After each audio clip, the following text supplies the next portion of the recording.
Alright, welcome back. We're going to finish up work with Chapter 2. We're continuing to work with the Berry Symposium file. Alright, so we need the selection tool, and we're going to select the Berry text outlines, and then we need to go to the gradient tool. I already had it up over here, so we're going to position our cursor at the top of the B, and we're going to drag straight down. Now if you hold down on shift, it'll make that line straight, and once we get down here, let off. Then we're going to switch back to the selection tool, and we're going to click the large circle. So we have to be kind of careful. If you click in here, you might actually select the text or the inner circle. But we need to select this large circle.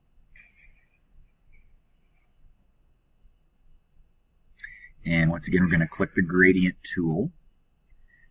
Alright, so the interesting thing here is the gradient tool actually kind of shows up in here. I suppose we could also use it over here, but this is the gradient tool. And we're going to move things around to try to make this a little bit more red.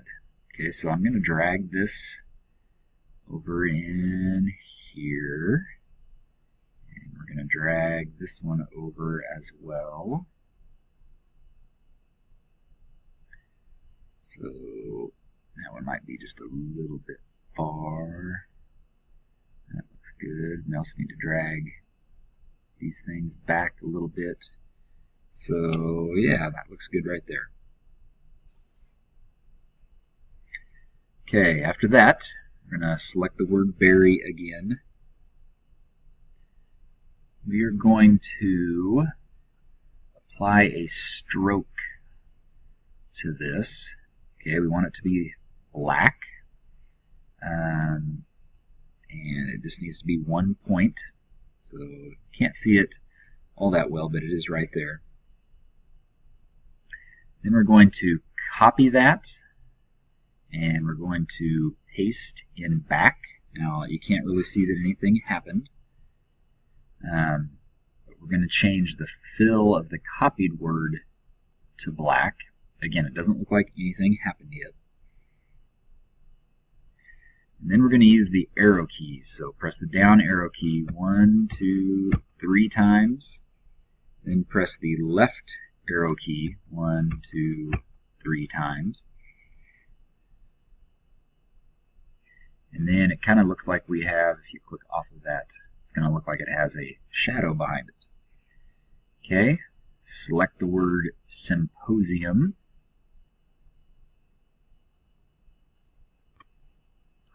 After you select the word symposium, we're going to copy it. So I did Control C, and then we're going to paste in back. Again, it looks like nothing has happened, but you just have to trust that it's there. We're going to change the fill to black. And again, using the arrow keys, we're going to go 2 points down and 2 points to the left. Okay, so it looks like we got a little bit of a shadow there. And then we're going to do the same thing with the Three Rivers text. So we're going to copy it, paste in back, change the fill to black, and then down to the left 2. So it appears we have a drop shadow there. Okay, then go to Object, Unlock All, and then we need to select all. So you go to there, or I did Control A. Select all. And after we select all, we are going to rotate it. So we're going to go to Object, Transform, Rotate. We're going to rotate it 15 degrees. And then click OK. And it should look like that now. Click on the artboard to deselect everything. Save your work, and you can close it. Alright, this last lesson in Chapter 2, we're going to be working with the file AI2-4. I've already opened it.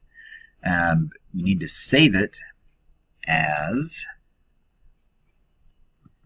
gradient strokes. Okay, so we've been using the gradient inside of objects. In this lesson, we're actually going to apply a gradient to the different strokes. So we're going to select the triangle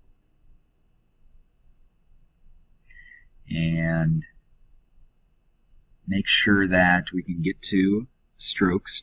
So mine's over here. You may need to go into swatches or over here, but make sure the strokes icon is activated.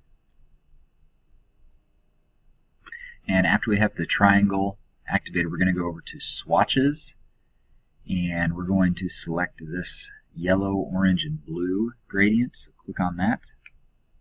That is not what we wanted. We need the stroke selected. And there. So that's what that should look like right there. Notice that this is also visible on the gradient panel now.